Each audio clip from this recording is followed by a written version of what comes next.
আসলে বাংলাদেশের আপনার মানে সব থেকে জনপ্রিয় একটি গাছ, এটা হলাম আপনার জারা গাছ। আপনার হলাম 16 থেকে আপনার 18% আপনার পুটিং সরকারি ফলন আছে মোটামুটি ভালো, কিন্তু এইটার উপরে কোনো আপনার গাছ হবে না। কেটে দিব, কেটে দেওয়ার পরে 35 থেকে 40 দিনের ভিতরে গরুর খাওয়ানোর হলাম উপযোগী হবে। কারণ আপনি গাছটা দেখেন, আপনি কোনো ঘাসই আপনার এরকম কিন্তু হলাম আপনার পাবেন। ঘাসটা আপনার হলাম কোনো আল নাই, মানে সর্বোচ্চ নরম একটি ঘাস।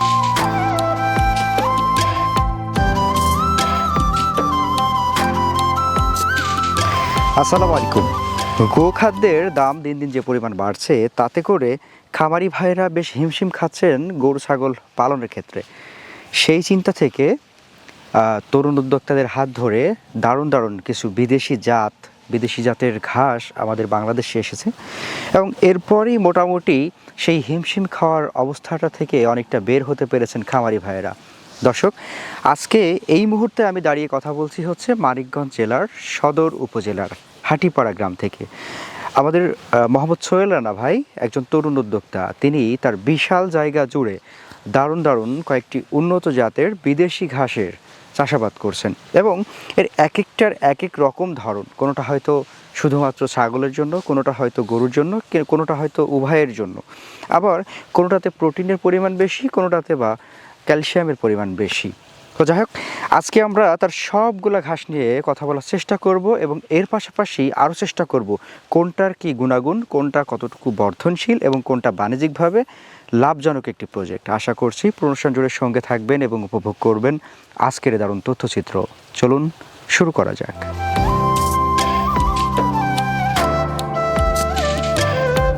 আসসালামু আলাইকুম। ওয়ালাইকুম আসসালাম। ভালো আছেন ভাই? আলহামদুলিল্লাহ, আপনি কেমন আছেন? জি আলহামদুলিল্লাহ ভালো। সোহেল ভাই, আপনার ঘাসের প্রজেক্টের গল্প আমরা খুব শুনেছি, এবং মোটামুটি সারা বাংলাদেশে আপনারা বেশ একটা ভালো সম্প্রসারণ করেছেন ঘাসের, নাকি অনেক জাতের। তো সেই বিষয়ে আমরা একটু জানতে চাইছি।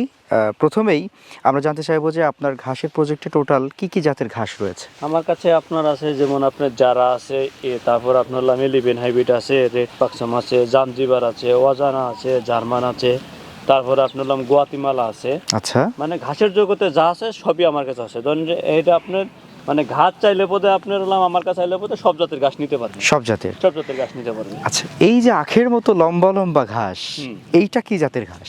এটা আসলে বাংলাদেশের আপনার মানে সব থেকে জনপ্রিয় একটি ঘাস। এটা হলাম আপনার জারা ঘাস। হ্যাঁ। আচ্ছা, আসলে আমি বলি এই গাছটা কিন্তু আপনার ঘাসের রাজা। হ্যাঁ, আপনি যে কোনো ঘাস বলেন না কেন, অনেক ঘাসের আপনার অনেক গুণ থাকে। ঘাস আপনি খামার করতে গেলে আপনি 3 থেকে 4টি কিন্তু ঘাস করতে হবে। হ্যাঁ, এই ক্ষেত্রে আপনার জারা গাছটা কিন্তু করতেই হবে। জারা গাছের বিকল্প আপনার কোনো কিছুই নাই। আচ্ছা, জারা গাছ আপনার করতে হবে। যেমন আপনি 30 শতক আপনার জায়গা আছে, আপনি 20 শতক আপনার জারা করলেন, তারপর আপনার বাকি আপনার 10 শতক আর 2-1টা আপনার মিলাই করলেন। কিন্তু আপনার জারা গাছ করতেই হবে। যেমন আপনার প্রতিদিন যেমন আমরা ভাত খাই, আমাদের যদি পোলাও মাংস দেওয়া হয়, সেটা কিন্তু আপনার একদিন ভালো লাগবে, 2 দিন ভালো লাগবে না। কিন্তু এই ক্ষেত্রে গরুর ক্ষেত্রে কিন্তু সেটাই, এক ধরনের গাছ দিয়ে আসলে গরু পালন কিন্তু সম্ভব না। যদি দানাদার খাওয়ান যদি বাঁচাইতে চান, তাহলে আপনার কমসে কম 3 ধরনের ঘাস করতে হবে। আচ্ছা, এই ঘাসটার একটু পুষ্টি উপাদান বা কি উপকারিতা রয়েছে সেগুলো যদি আপনার রয়েছে। আপনার 16 থেকে আপনার 18% আপনার প্রোটিন। আসলে আপনার এই ঘাসটা আপনার মানে সর্বোচ্চ, মানে কাটার পরে মানে সর্বোচ্চ ফলনশীল একটি ঘাস। মানে এর উপরে কোনো ফলন কোনো ঘাস নাই। এটা আপনি যাই বলি, আমার কাছে ঘাস আছে কিন্তু আপনার অনেকটাই, সবটারই ফলন আছে মোটামুটি ভালো, কিন্তু এইটার উপরে কোনো আপনার ঘাস হবে না। এটা আপনার সর্বোচ্চ ঘাস হবে। এটা কাটিং এ রোপণের কতদিন পরে এটার হচ্ছে প্রথম কাটিংটা দেওয়া যায়? এটা আপনার কাটিং আপনার যেমন আপনার রোপণ করলাম, এটা আপনার এখন তো বর্তমানে শীতকাল চলতেছে, শীতকাল আপনার 3 মাস লাগবে, আর আপনার গরমের সময় সর্বোচ্চ আপনার 2 মাস লাগবে। আর এটা আপনার 35 থেকে 40 দিনের ভিতরে আপনার মানে কাটিং যখন নাকি আপনার কেটে দিব, কেটে দেওয়ার পরে 35 থেকে 40 দিনের ভিতরে গরুর খাওয়ানোর উপযোগী হবে। এটা তো আমরা কাটিং এর জন্য করছি। এটা কিন্তু আপনার 4 মাস। আমি এই প্রশ্নটাই করতে চাইছিলাম যে এটা অনেক বড়। হ্যাঁ, এত বড় কি কারণে? আসলে ভাই কাটিং ধরেন আপনি এই গাছটা ধরেন আপনি, আচ্ছা, এটা কিন্তু আপনার পরে হইছে। আচ্ছা, হ্যাঁ, এটার কাটিং যদি কাউকে দেই, এই কাটিং কিন্তু কোনো আপনার হবে না। ওহো, এটা খুবই নরম। এটা কিন্তু হবে না। এটা গরুর খাওয়ানোর জন্য। এটা আচ্ছা, গরুর খাওয়ানোর জন্য। অতএব আপনি এই কাটিং দিলে পথে কারো আপনার হবে না। এই জন্য আপনার এই যে গাছটা দেখেন আপনার সম্পূর্ণ মিশ্রিত হয়েছে। মানে দেশি আখের মতো। দেশি আখের মতো। তাহলে এটা আপনি বাইন্ধে দেওয়ার কারণ আপনি হলো মানে অন্যের ক্ষেতে চলে যায়, এই জন্য আপনি বাইন্ধে দিয়েছেন। ঝাড়ে আপনি প্রচুর ঘাস, ঠিক আছে, প্রচুর ঘাস। আসলে এইটা যখন আপনার এরকম আপনার ধরতেছি, এটা কিন্তু গাছটা কিন্তু আস্তে আস্তে কিন্তু চিকন হয়েছে, যথেষ্ট পরিমাণ মোটা আখের মতন, কিন্তু তারপরে কিন্তু চিকন হয়েছে। চিকন হয়েছে কিসের জন্য? এই ঘাসটা আপনার বাতি হয়েছে, বাতি হওয়ার পরে গাছে একটু রস কমে গেছে। হ্যাঁ, যখন এটা ঘাসটা নিয়ে আপনার মানে আবাতি থাকবে, তখন এই ঘাসটা কিন্তু আপনার একটা ঝাড়ে কিন্তু আপনার একটা করে আপনার বোঝা হবে, একটা করে আপনার বোঝা হবে। এটা আমরা দেখা গেছে আপনার 3 ফিট বাই 3 ফিট পর পর আপনি গাছটা রোপণ করছি। যারা নাকি আপনি গরুর জন্য করবে তারা করবে 2 feet by 2 feet, 2 feet by 2 feet. হ্যাঁ, আচ্ছা, এই ঘাস সাধারণত হচ্ছে আপনার একটা গবাদি পশু বা একটা গরু, যদি আমরা হিসাব করি, একটা গরু সারাদিনে যে খাবারটা খায়, হ্যাঁ, হ্যাঁ, সেই খাবারটার কতগুলো বোঝা বা কতগুলো ঝোপ লাগবে একটা গরুর জন্য? আচ্ছা, এটা যদি আপনি চারা গাছ করেন বা চারা গাছ না, এটা আপনার হিসাব থাকবে 3টি গাছ। যেমন আপনি চারা করলেন, স্মার্ট নেপিয়ার করলেন, বা আপনার পাশাপাশি আপনার যেটা পছন্দ হয় সেই ধরনের আপনার গাছ করবেন। যারা করবেন আপনার 50%, আর দুইটা মিলে করবেন আপনার 50%। হ্যাঁ, সেই ক্ষেত্রে আপনার একটা আপনার এটা হিসাব আপনার দুইটা, এক আছে আপনার গাভী, এক আছে সার। সার গরুর আপনার হিসাব আপনার এক ধরনের, গাভীর হিসাব আরেক ধরনের। আপনার সার গরু আপনার যদি পালন করেন, তাহলে আপনার একটা আপনার সার গরুর জন্য 10% আপনার জায়গার আপনার প্রয়োজন। আর যদি আপনি গাভী পালন করেন, তাহলে একটা আপনার গাভীর জন্য আপনার 12% জায়গার প্রয়োজন। হ্যাঁ, তার আপনার মানে এই 12% জায়গায় ঘাস রোপণ করলে আপনার দানাদার খাওয়ানোর উপরে কোনো নির্ভরশীল হতে আপনার ঠিক আছে আপনার হবে না। খামার করে যারা নাকি লস হবে, আমার কাছে লস আপনার ঠিক আছে পূরণ করে নেবেন। আচ্ছা, তারপরে ওই যে আমরা অতিরিক্ত যে খরচটা করি দানাদার খাওয়ানোর জন্য, সেই খরচটা করার প্রয়োজন পড়বে না। আমি আবার ক্ষেতের থেকেই যে ঘাস সেটা দিয়ে পোষায় দিতে পারবো, সেটা দিয়ে পোষায় দিতে পারবেন। হ্যাঁ, আচ্ছা, যারা ওয়ান সম্পর্কে আমরা জানলাম, আর কি কি ঘাস রয়েছে বলছিলেন? এরপরে আপনার স্মার্ট নেপিয়ার দেখাবো। আর বিশেষ করে যাদের এলাকায় নাকি পানি হয়, তাদের আপনার 2টা গাছ দেখাবো, পানিতে কি কি গাছ হয়। চলেন।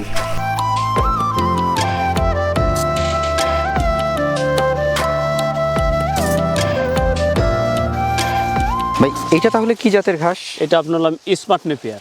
Smart Napier. স্মার্ট নেপিয়ার, হ্যাঁ। স্মার্ট নেপিয়ার, এটার কি কি আসলে উপকারিতা রয়েছে বা কি কি বৈশিষ্ট্য রয়েছে যদি একটু আসলে এই ঘাসটি আপনার বিশেষ করে আপনার যে কোনো গাছের একটা বৈশিষ্ট্য থাকে। এই গাছটা আপনার বিশেষ করে যারা নাকি আপনার ছাগল পালন করবে আর গাভী পালন করবে, তাদের জন্য এটা সবথেকে বেটার। এটা আচ্ছা আচ্ছা, হ্যাঁ, বেটার কিসের জন্য? আপনার গাভীর কিন্তু আপনার ঘাসে কিন্তু দুধের প্রয়োজন, দুধের প্রয়োজন। সেই ক্ষেত্রে আপনি কিন্তু সবথেকে নরম যে ঘাসটা, সেটা কিন্তু গাভীর প্রয়োজন। দেখা গেছে আমাদের মানে আপনার গ্রামের ভাষায় যেটা বলে আপনার সিচি ঘাস, সিচি ঘাসটা কিন্তু সবথেকে হলো নরম। এটা খাওয়ালে কিন্তু দুধ বেশি হয়। বা গরুরে কচু খাওয়ালে কিন্তু দুধ বেশি হয়, কিন্তু দুধ একটু পাতলা হয়, ঠিক আছে। ওইটা কচুটা আবার বেশি রকম মনে করেন পাতলা হয়। আর এই ঘাসটা আপনি আপনি গাছটা দেখেন, আপনি কোনো ঘাসই আপনার এরকম কিন্তু আপনার পাবেন না। মাশাআল্লাহ, এরকম কিন্তু ঠিক আছে পাবেন না কিন্তু। হ্যাঁ, তো এটা ঘাসটা আপনার কোনো আল নাই, মানে সর্বোচ্চ নরম একটি ঘাস। হ্যাঁ, সর্বোচ্চ নরম একটি ঘাস। বিশেষ করে যারা নাকি আপনার ছাগল পালন করবেন, ভেড়া, তাদের জন্য মনে করেন এই ঘাসটা আপনার প্রয়োজন। আর গরুর জন্য প্রয়োজন কিসের জন্য? দেখা গেছে আপনার যারা গাভী পালন করবেন, এই নরম ঘাস খাওয়াইলে পরে আপনার দুধ বেশি হবে। ঘাসে রয়েছে আপনার 22 থেকে 25% প্রোটিন রয়েছে আপনার জমির ক্ষেত্রে। এটা সর্বোচ্চ মানে নরম একটি ঘাস। হ্যাঁ, এটা আপনার এটা রোপণের নিয়ম কি? এটা রোপণ আপনার ঝাড়া ঘাসের মতো নেই, ঝাড়া ঘাসের রোপণ। এই গাছটা কিন্তু আপনার পরিপূর্ণ আপনার পাত হয়ে গেছে এটা। আচ্ছা, এই দেখেন, এটা ভাঙ্গা ফেলাম কিন্তু ভাই, এটা কিন্তু ভাই কাটিং, তারপরে কিন্তু ভাঙ্গা লাইছি সহজেই। এটা কাটিং কিন্তু গাছটা মানে বুঝেন আপনার কাটিং যেরকম আপনার ভাঙছে, তাহলে গাছটা কিরকম নরম হইতে পারে সেটাই। হ্যাঁ, এটা আপনার মানে ঘাসের জগতে মানে যে কোনো গাছের একটা করে আপনার বৈশিষ্ট্য থাকে। এই গাছটা আপনার সর্বোচ্চ নরম ঘাস এটা, আর এই গাছটা প্রচুর রস। এটা এই ঘাস রোপণের কত মাস পরে কাটা যায় বা কতদিন পরে কাটা যায়? এটা আপনার ওই যে আপনার জারার মতনই, আপনি প্রাথমিক অবস্থায় আপনার 2 থেকে আপনার 2.5 মাস সময় লাগবে। তারপরে আপনার এটা আপনার 35 থেকে 40 দিন।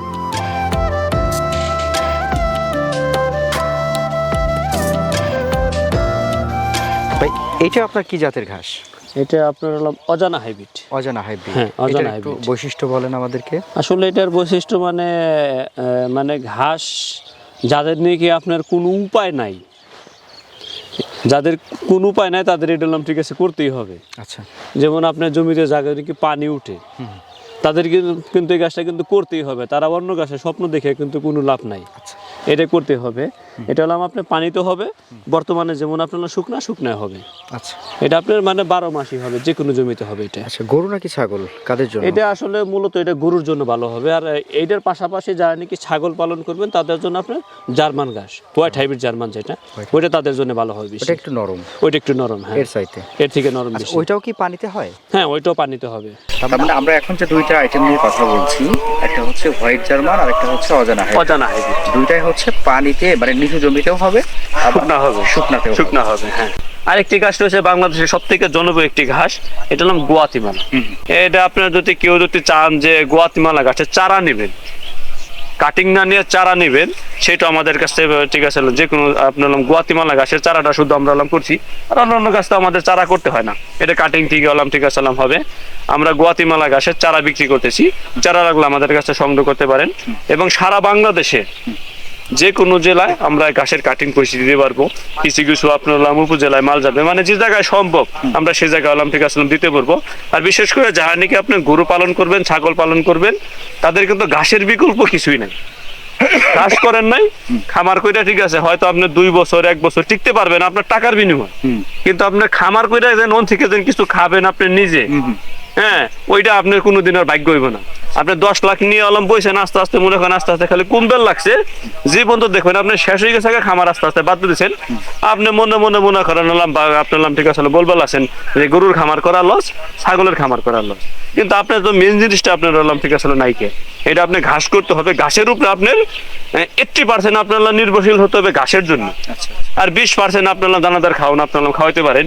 যাদের নাকি ঘাস নাই তাদের খামার করার কোনো প্রয়োজন নেই।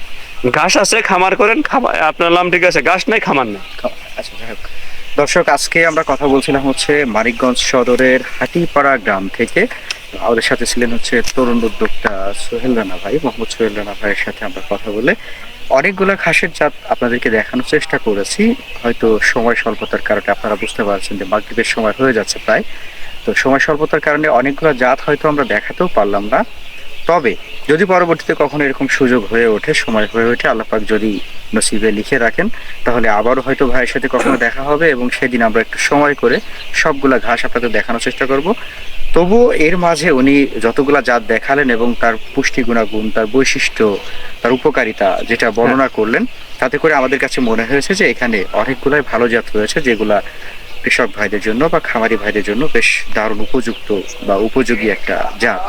আপনারা যদি এই জাতের কাটিং কিংবা চারা কিংবা বীজ যেটাই হোক না কেন সংগ্রহ করতে চান, তাহলে স্ক্রিনে নাম্বার দেওয়া আছে, চাইলে ভাইয়ের সাথে কথা বলে পরামর্শ করে কোনটার কিরকম দাম সেই দরদামটা একটু ফিক্সড করে চাইলে অর্ডার করতে পারেন। ভাই যেটা বললেন যে কুরিয়ারের মাধ্যমে ওনারা সারা বাংলাদেশে এটা ডেলিভারি দিয়ে থাকছেন। হ্যাঁ, তো যাক, আজকের মতো আমরা বিদায় নিব। যাবার আগে একটা কথাই বলবো যে খামার করার আগে ঘাস করেন, এটাই আর কি, ঘাস করতে হবে। ঠিক আছে ভাইজান, ভালো থাকবেন, আমাদের জন্য দোয়া করবেন। আসসালামু আলাইকুম। ওয়ালাইকুম আসসালাম।